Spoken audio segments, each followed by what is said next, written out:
But your husband Michael, he was in a car accident.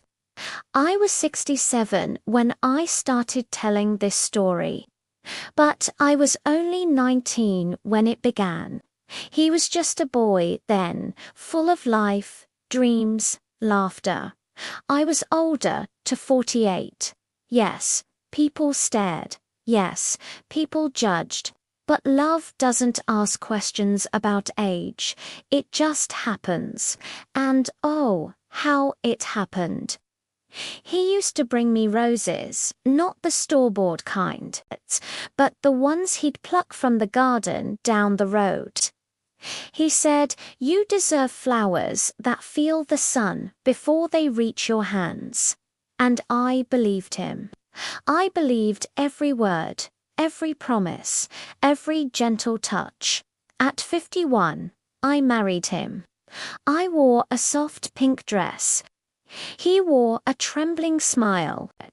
We didn't have a grand wedding, just the two of us, a small courthouse, and a sky that looked like it was blushing for us.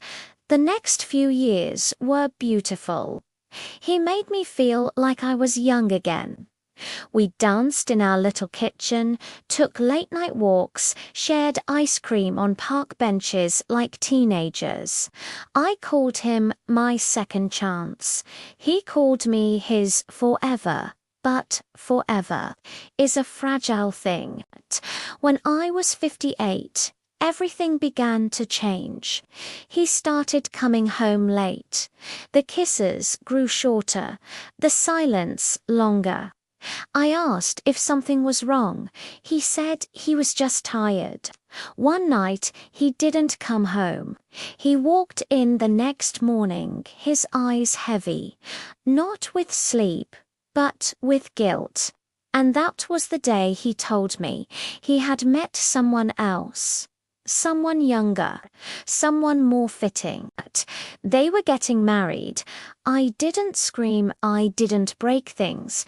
I just stood there, frozen, like someone had taken a needle and popped the warm bubble of my world. He said he'd still visit, said he'd check in on me. And for the first few months, he did.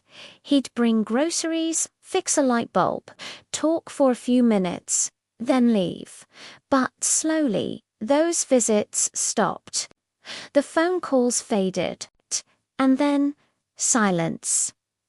I spent birthdays alone. I made tea for one. I watched the flowers in the garden wilt, just like the promises he once gave me. 3 years passed. I was 64 when the call came, a stranger's voice on the line. "Are you Mrs. Turner?" they asked. "Yes," I said. "I'm sorry, but your husband Michael, he was in a car accident. He didn't make it." I didn't drop the phone. I didn't faint. I just closed my eyes. And in that moment, every memory, every laugh, every kiss, every betrayal came rushing back.